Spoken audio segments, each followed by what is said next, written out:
stirring up something new. You've got new things for us to do, new mountains that you want to move. In prison walls as you'll break through. It's all for your glory. It's all for your name. You write beautiful stories. And no two are the same. Lord, take us beyond what our eyes can see, what our hearts can dream. We want everything you want for us. Let your kingdom come, let your will be done. It's time to go where we have never gone. Take us beyond.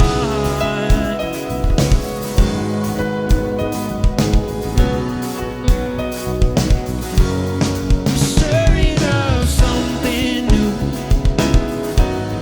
You've got new things for us to do, new mountains that you want to move, and prison walls that you'll break through. Oh, it's all for your glory. It's all for your name. You write beautiful stories, yes you do, and no two are the same. Lord, take us beyond what our eyes can see, what our hearts can dream. We want everything you want for us. Let your kingdom come, let your will be done. It's time to go where we have never gone. Take us beyond. Wherever God goes, wherever he leads us, may this be our prayer. May our highest praise be forever raised to the one that we pursue. May our obedience leave fingerprints and let the world know it was you. That's it, let's sing again. May our highest praise be forever raised to the one that we pursue. May our obedience leave fingerprints and let the world know it was you. With all you've got, may our highest praise be forever raised to the one that we pursue. Oh, may our obedience leave fingerprints. Let the world know it was you. Lord, take us beyond what our eyes can see, what our hearts can dream. We want everything you want for us, yes we do. Let your kingdom come, let your will be done. It's time to go where we have never gone. Take us beyond what our eyes can see, what our hearts can dream. We want everything you want for us. Let your kingdom come, let your will be done. It's time to go where we have never gone. Take us beyond.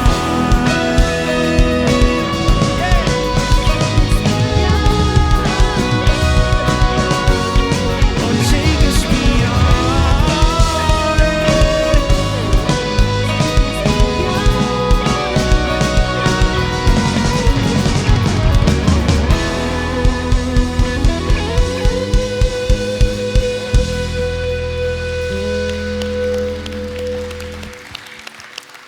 You can have a seat. The Apostle Paul one time said, "To him who is able to do exceedingly abundantly above all that we could ever ask or imagine, to him be glory in the church and through Jesus Christ, throughout all generations, forever and ever. Amen." That sounds a whole lot like, take us beyond what our eyes can see and what our hearts can dream. That's what our church is about. It's about giving credit to the one who can do exceedingly abundantly above whatever we could ask or imagine. His is the power. that we live in. Last summer, Susan and I took a trip to experience a part of the country we had never seen before. We decided to go to Yellowstone. And before I tell you about the trip, just let me take a time out and speak to just one group of people who are here at our church today at all of our campuses, all you parents of young kids, still in that insane time in your life when your kids are pulling you in opposite directions at the same time all the time. And you hear people talk about taking a trip and you think that must be nice. I have good news for you. This season that you're in, it will come to an end. And I know it's a source of grief for some people, especially, some moms that get all sad about that. I will tell you that it opens the door for some life and some getaways that are just not possible while your kids are sucking the life out of you today and taking all of your attention and all of your energy and all of your money. That will come to an end. So when Joshua, our youngest, grew up, we took off. Truth be told, and Joshua loves to tell you if you ask him, we took off the day he got his driver's license. We took him to the DMV, sent him home in the car. We left. We never came back.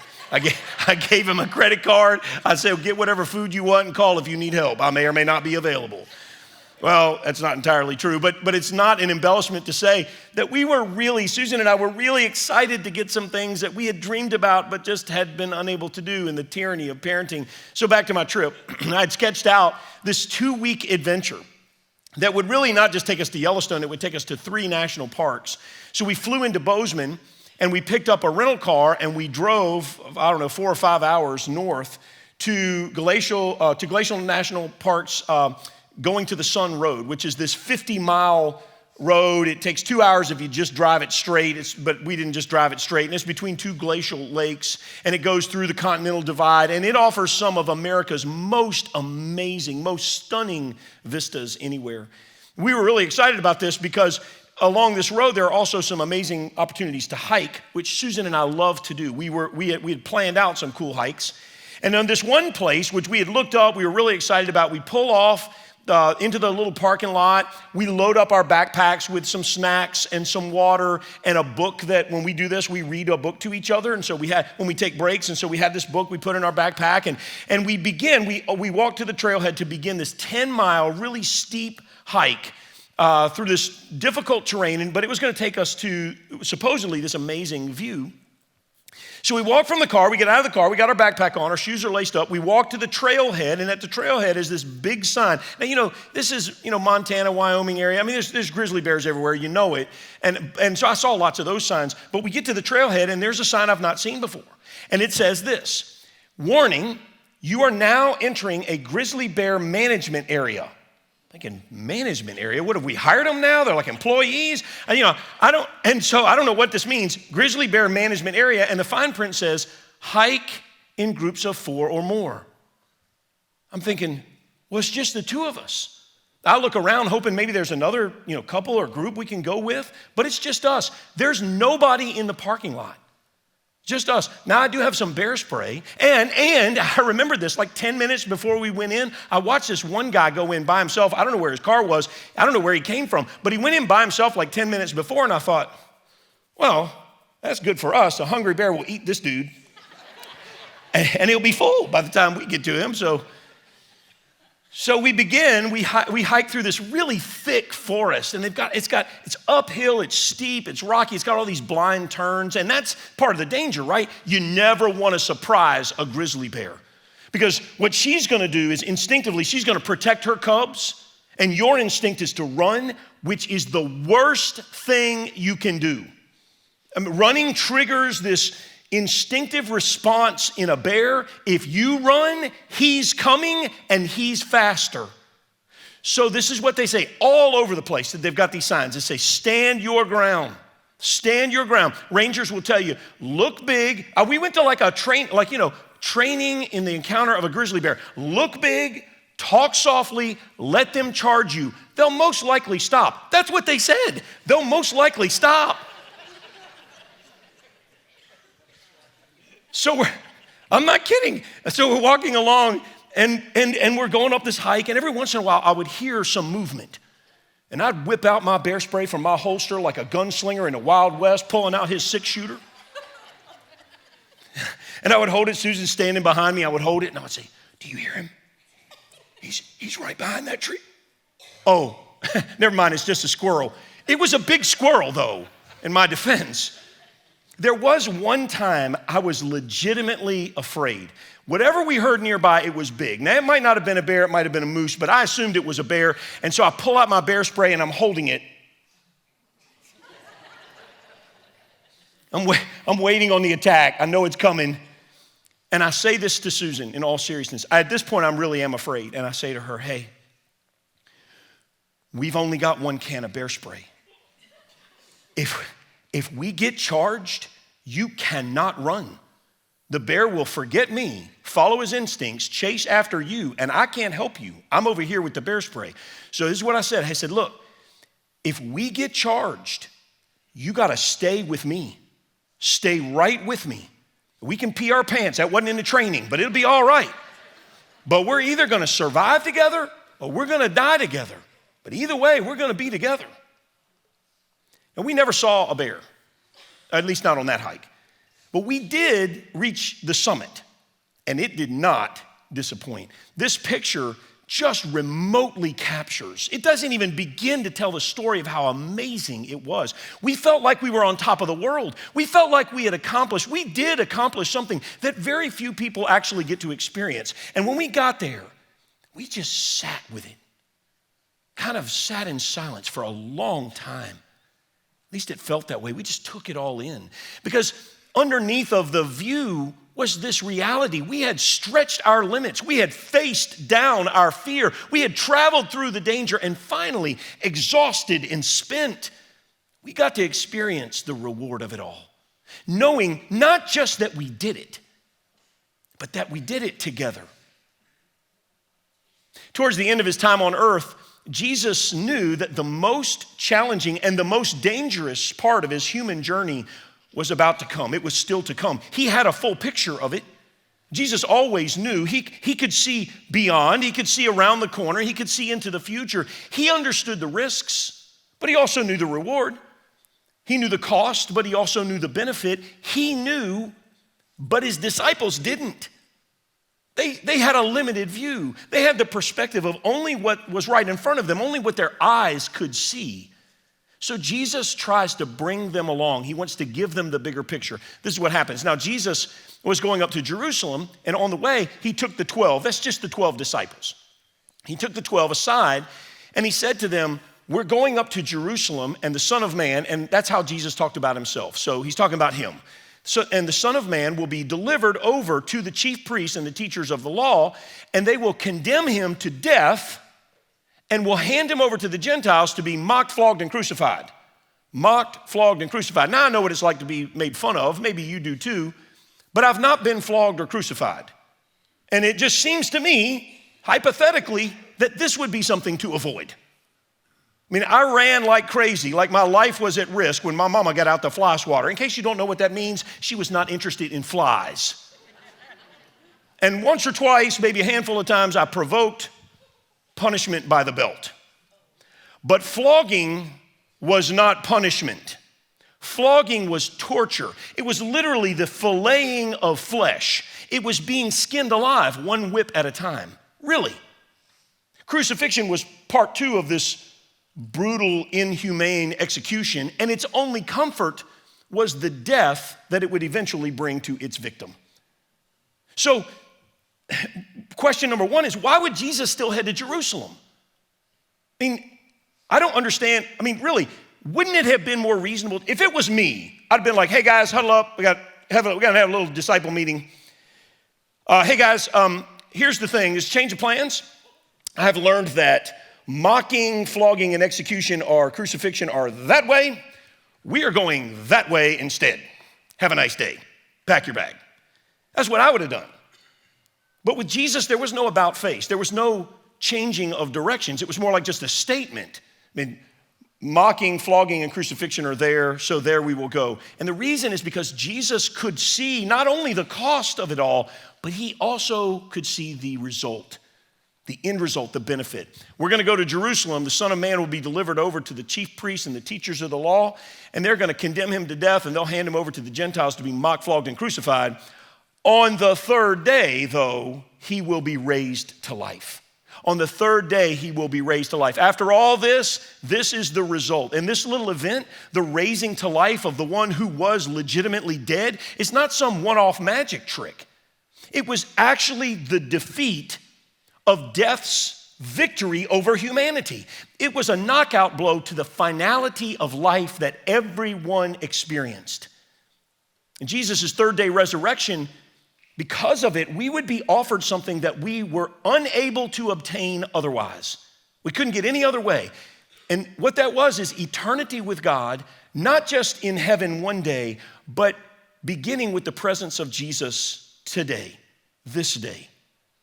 Because of the resurrection, all because Jesus understood the price he would have to pay to achieve all of that for you and me. But his followers didn't understand that. And that's what makes the very next thing that happens. I didn't put any space between these two scriptures. What I'm going to show you is one of the strangest encounters in the whole Bible. It happens right after Jesus says, this is where we're going. And mocking and flogging and crucifixion are that way.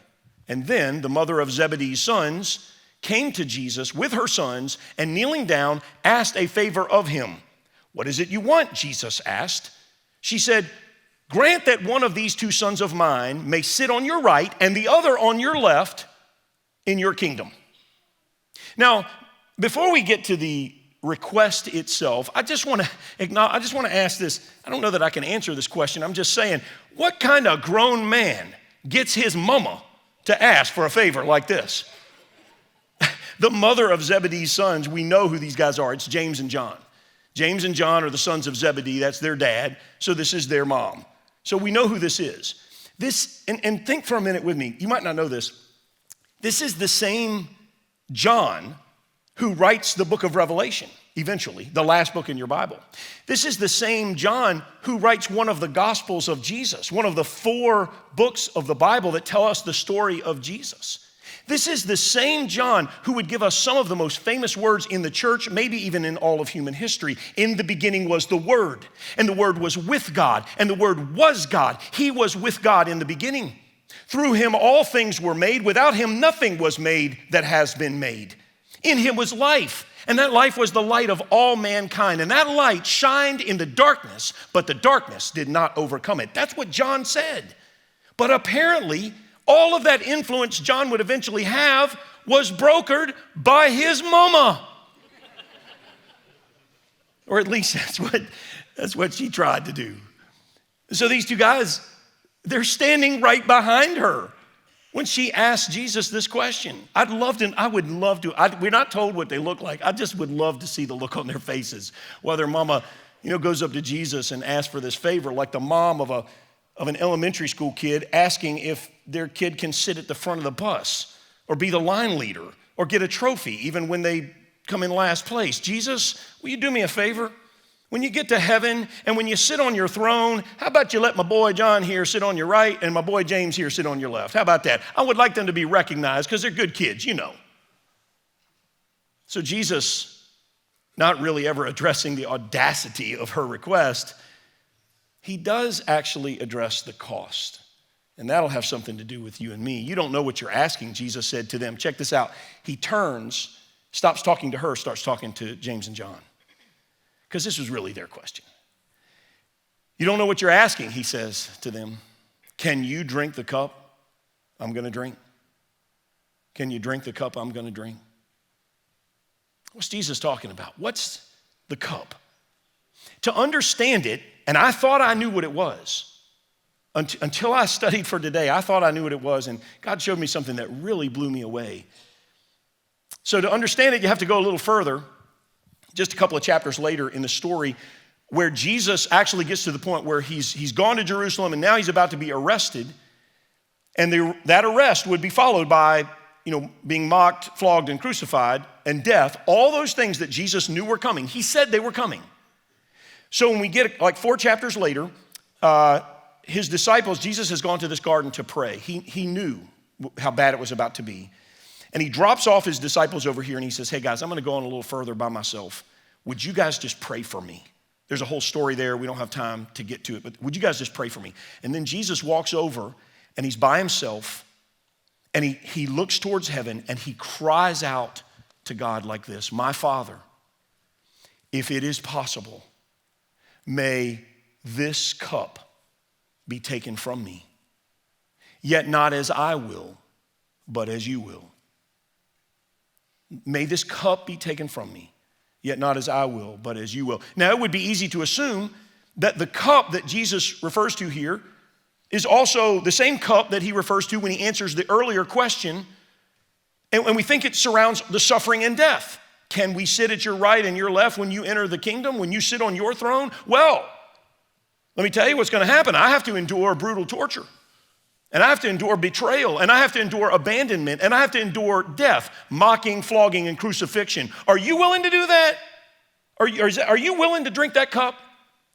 I always thought that's what he meant. And when he gets to the garden in this text right here, and he says, God, hey, could you just remove this cup from me? I always thought the cup was the torture, the suffering, the death, the crucifixion, all that stuff. And it makes sense. It only makes sense. Remember, stay with me now. There are two guys standing in front of him, James and John. It only makes sense that the cup is all about suffering and martyrdom if you think about James, just James. Because James is the first of the disciples to be martyred. You can read about it in Acts chapter 12. James gets martyred. But John, the other brother, he lives to be nearly 100 years old. He didn't drink the cup of betrayal or torture or martyrdom like Jesus did or like his brother did. The cup has to be more than false imprisonment. It doesn't mean execution. The cup really has nothing to do with how you die. The cup has everything to do with how you live. Look again. My Father, if it is possible, may this cup be taken from me, yet not as I will, but as you will. The cup, it turns out, isn't so much just the willingness to suffer as much as it is to go wherever God leads, whatever he wills, to do whatever God says, to submit completely to God's will with your life. Jesus asks James and John, are you willing to drink this cup? And they say yes, and Jesus confirms it. You don't know what you're asking. Can you drink the cup I'm going to drink? We can, they answer. And Jesus said to them, you will indeed drink from my cup. You will indeed. And it only makes sense in this context. James and John both drank the cup, just like Jesus predicted. One died by execution, the other died by old age. Only one was tortured and martyred, like Jesus, but both drank from the cup of Jesus because the cup of Jesus is not about death. It's about life. More specifically, it's about submitting your life completely in a commitment to following God no matter what. And that kind of commitment stretches our limits. It makes us face down our fear, and it takes us through the danger. But, like my hike through grizzly country, there is a reward at the end of it all, and there is an amazing accomplishment that awaits. Like the life of following Jesus, that's the cup, going wherever he leads. Jesus did that. He asks us to do that, saying whatever he tells us to say, paying whatever the cost is, and the reward we get is heaven. Sure, it's heaven, but it's also an amazing reward before we get there, a reward that we can experience in this life right here. We get to know that we're a part of something that is way bigger than us, that we're a part of the movement of Jesus in the world today, the movement of changed lives happening right in front of us, the movement of the entire trajectory of someone's future being altered, and knowing that God used you, at least in some small part, to make it happen. When you follow Jesus, that's the life. That's what happens. It's what our church does. And it's what we've done from our very first day. So whether you've been a part of PCC since last week or since the beginning, you're a part of a movement that is changing the world, not because we're great, but because he is great. Not because we're smart, but because we follow the one who defines what smart is. Not because we're gifted, but because Jesus gave us the ability. We're nothing. We really are. We're nothing. He's everything. Our name is nothing. His name is great, defines great. At the name of Jesus, Paul would later say, every knee will bow in heaven and on earth and under the earth, and every tongue will confess that Jesus Christ is Lord to the glory of God the Father. and we get to follow him here and in heaven. That's what it means to drink the cup. So there are bound to be some people here today saying, well, okay, that sounds great, Brian, it's nice, but how does this work? What does this practically look like in my life? For you as a person, this is a life posture. It's a maxim that is at the core of who you are. It's a mindset that sets aside I want and my goal is, and asks every day this question: what does God want? Or as Jesus would say, not my will, but your will. What does God want? And some people will ask it, somebody's thinking, I've asked that question, I don't get an answer. Well, here's what you do when you don't get an answer. You just keep asking. The context, the construct of your mindset to your core is, I will do whatever God says. I'm just seeking the will of God, no matter what. You stay committed to doing whatever God wants you to do, going wherever God wants you to go, saying whatever God wants you to say, and it's not always easy, but it is always holy and right and sacred and ultimately rewarding. What does it mean to drink from the cup? That's the right question for us to ask as individuals. It's also the right question for us to ask as a church. When we started our church, 21 years ago, we were following Jesus. We were drinking the cup, to use Jesus' words to James and John in that metaphor. And it wasn't all that unlike the hike that Susan and I got to do. It was a journey into the unknown. Planting our church was the journey into the unknown. We had a handful of people. We had no money. We didn't even have a location.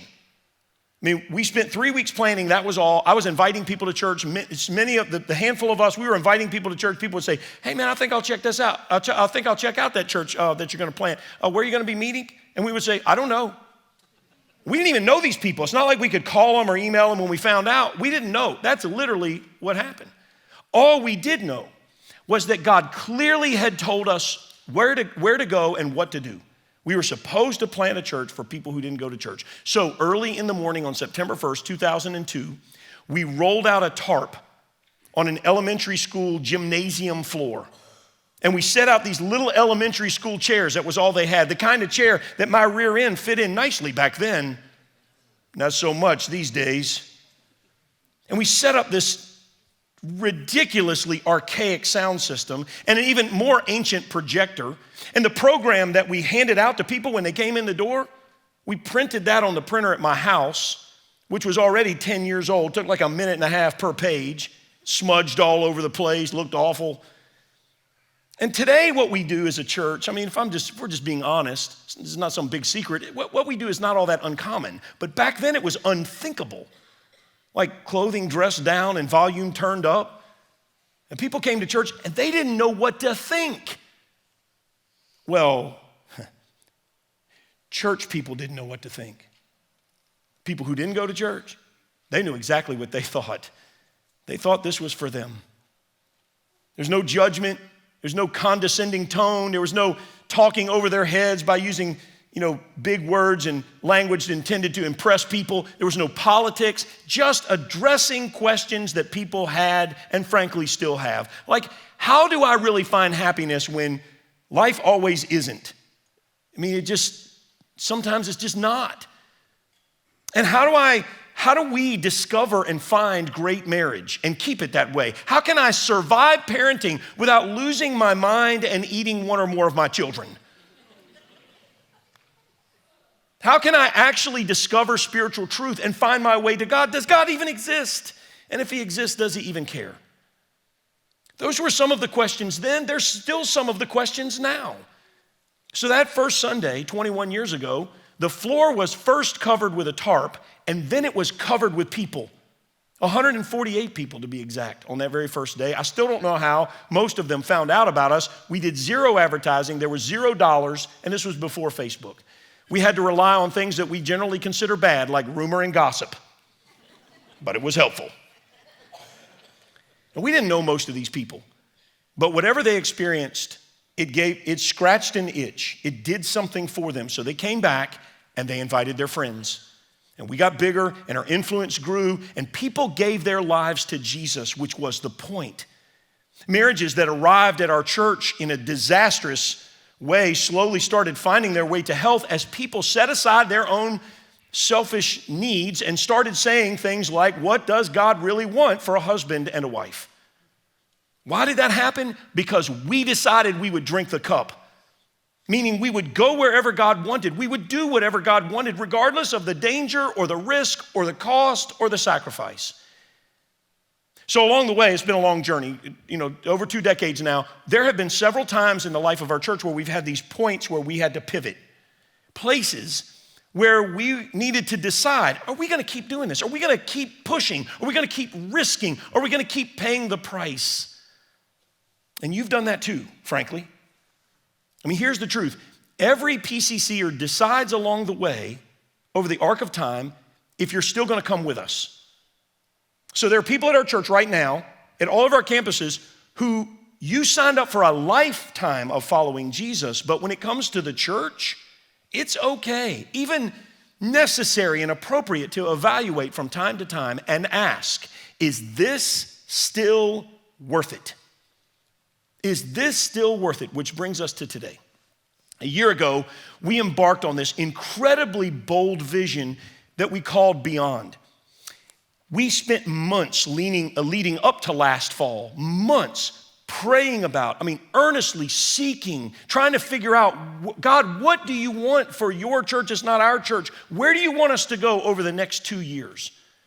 And we did that. We prayed that prayer over and over and over again with the full understanding that God was going to show us something that would put us at risk, that would bring some negative feedback and some ridicule, because following God always involves risk and a lack of understanding from people from time to time. And we knew that if we followed God's vision, it would always be costly, because following God always requires a sacrifice. And we knew that it would be hard because Jesus himself said that when you follow me, you take the narrow path, the road less traveled, the harder road. But like my hike, we knew also that the danger and the risk and the sacrifice and the hard work would also lead to an amazing result if we would push through all that stuff. So we caught this vision, the Beyond vision, and we launched it.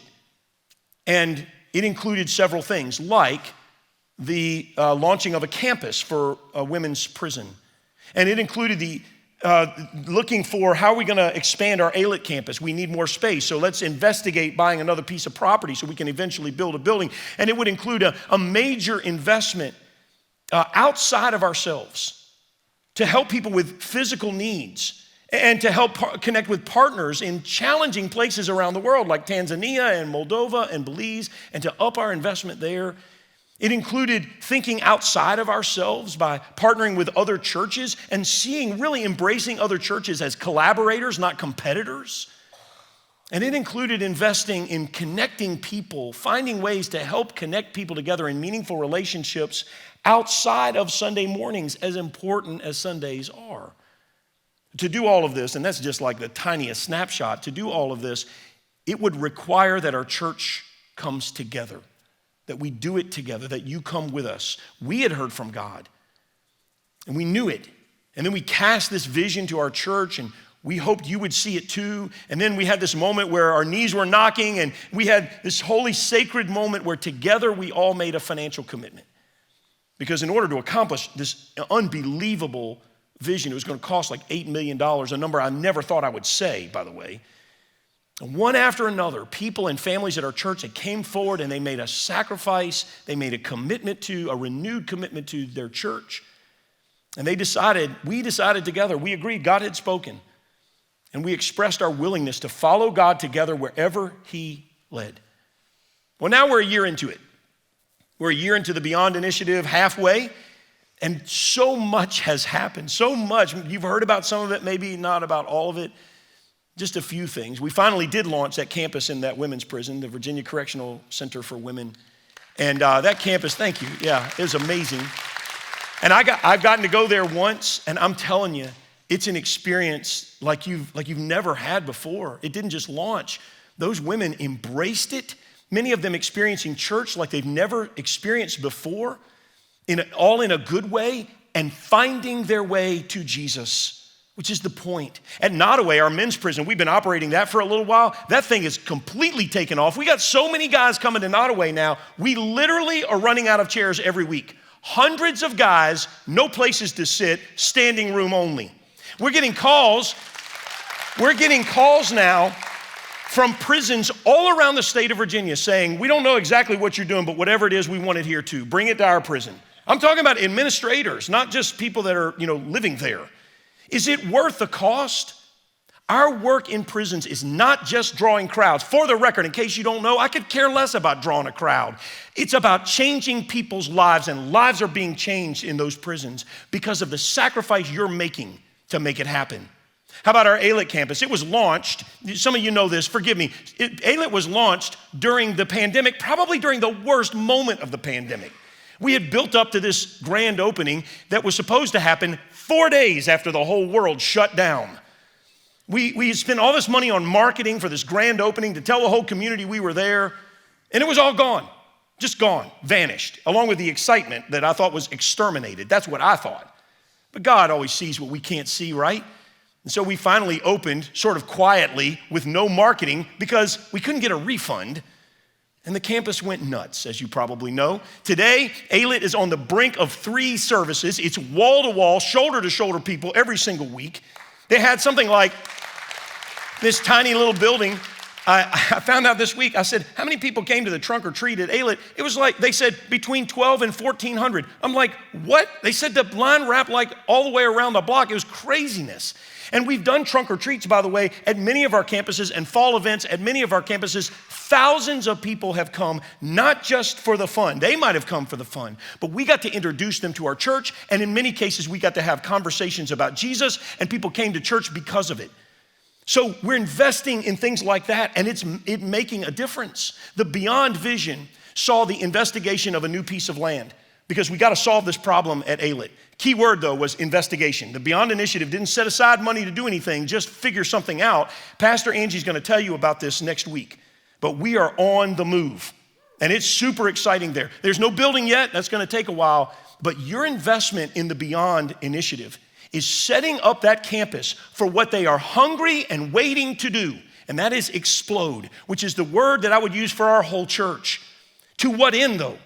So that thousands of people will come to know Jesus and their lives will be changed forever. It's the whole point. The vision that we saw from God included a huge investment outside of PCC through what we call our do good effort. We've always done some of this at our church. We've always done good, but it was kind of hit and miss, if I can be honest with you. And that's not a derogatory thing about anybody. It was just kind of a patchwork of things that were loosely connected, and they weren't always effective, though sometimes they were, of course. But we could see, we sensed strongly God saying, now's the time. I want you to go beyond the good that you're doing, and I want you to make it so much more. And so we knew it had to have a new leader. We shifted some staff around. We put one of our most seasoned leaders, Pastor Brian Pope, as the do-good pastor. And we charged him with, I said to him, listen, I want you to look outside of our church and find ways to help people around every campus and around the whole world. And I could tell you tons of stories. We could be here all day, but let me just tell you just one story that most of us have not heard. Pastor Brian took his charge, and he went to every campus pastor, and he said, listen, I want every campus pastor to find a local partner in the community. Let's not just invent new stuff. Find some local charity that's doing something that fits with us, and let's just get behind them. Let's just support them. Let's just help them have what they need so that they can be successful. And at our Farmville campus, Pastor Michael discovered a local ministry called Better Days. This is this really small charity, and it's designed to help families who've got to start all over. Maybe they had a fire or some other kind of disaster, and they've got to move to a new place, but they don't have anything. They got no beds, they got no furniture. I mean, they have nothing, not any of the basic things that you would think you need to turn a house into a home or a room into a home. So our Farmville campus got behind that, started supporting that charity, started coming alongside them to put furniture together. We donated stuff and all kinds of that kind of thing. Do you know today, 170 families have a home that they have gotten set up because of what you've did. Better than that, 250 kids are no longer sleeping on the floor. Now they're sleeping in a mattress because you made it happen, because of your commitment. It's really good work. And along the way, we've gotten to have spiritual conversations with those people. We also took a team of people to Tanzania. We did our first full mega camp at Save Life English Medium School. I got to go on that. Nearly 300 kids came, and most of those kids had no idea about Jesus, but now every one of them can tell you who he is. We launched The Huddle, our men's conference. We held For You, our women's conference, and we helped our partner in Belize to buy the adjacent piece of property so that they could expand their kids' ministry, which is going crazy, by the way. I got to go there last spring for a couple of days and see what they're doing, and our partnership with them is making it happen because of your commitment to your church in ways that you don't even know. Speaking of your church, we're getting more requests than ever, more requests than we ever have before for just help with people struggling as inflation cuts into the core of the most vulnerable among us more than the rest of us. Your church is doing all that we can do, more than we ever have before, to help those vulnerable folks. There's so much more. There's so much more to tell you as God takes us beyond Sunday and beyond our limits and beyond ourselves, things that you said we want to get behind, because we decided together to answer the question that Jesus asked of James and John that day: will you drink from my cup? Will you go wherever God tells you to go? Will you drink from the cup of sacrifice? Will you take the cup of risk? Will you take the cup of hard work? And we said yes. Yes, church. We can still go beyond, because regardless of how successful our church looks, we're always going to feel like our resources are too limited. Always. We're always going to feel like our scope is too large and our dream team's too small and the dream is just too big. But our calling is not really our dream. It's a calling from God, who has given us creativity and resourcefulness even when we lack resources. From our very first day all the way until this day, we've been making it work. We've been figuring it out. We've been going for the goal. And what is that goal? Make no doubt about it. Our goal here is to reach every person who doesn't go to church so that we can all experience the fullest lives possible through Jesus Christ. So look around, church. God is on the move here. Let's keep moving with him. We're his church. We're God's people. We're moving where God sees, but we can't. We're always into what God always wanted for his church, for us. Changed lives and altered eternities. That's the reward at the top of this climb. And the best part is we get to do it together.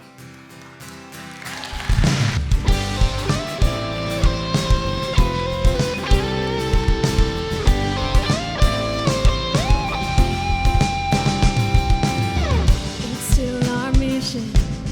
It's still your vision. Your kingdom here as it is in heaven. We're still your people. We're still your bride. Still out to make your name known far and wide. Look ahead, look around. Listen, you can hear the sound of your church singing. Let's keep moving. Look ahead, look around. We know we can ease up now.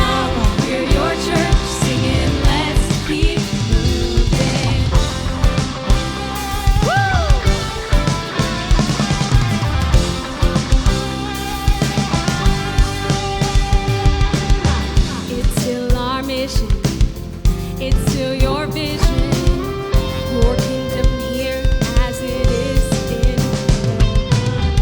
We're still your people, we're still your bride, still out to make your name known far and wide. Look ahead, look around, listen, you can hear the sound of your church singing. Let's keep moving. Look ahead, look around.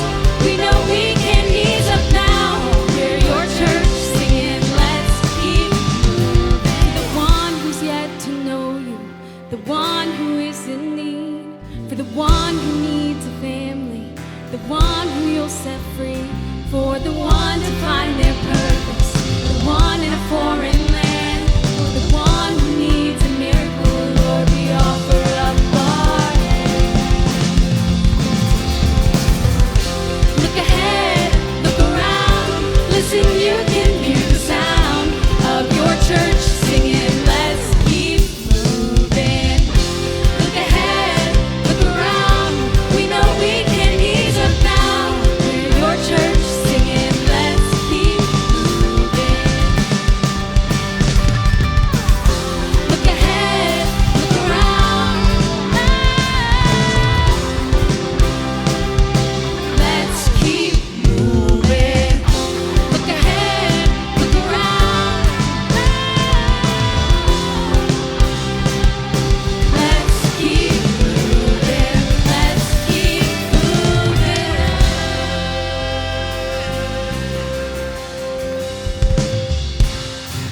Those words are true for us. Look ahead, look around. We cannot ease up now. Let's keep moving. We asked our team to come up with a new song that reflects what God is doing through Beyond, and that was it. That was pretty cool, right? Yeah. We just got to experience the world debut of that song together, and together we can continue to respond to God's invitation to help thousands of people know Jesus. You can find out more about our Beyond initiative on our website. And if you're ready to get involved, come talk to any of us on your way out today. We know that God is doing great things here, and we're excited to be a part of it all, to go beyond. Have a great week, and we'll see you back here next Sunday.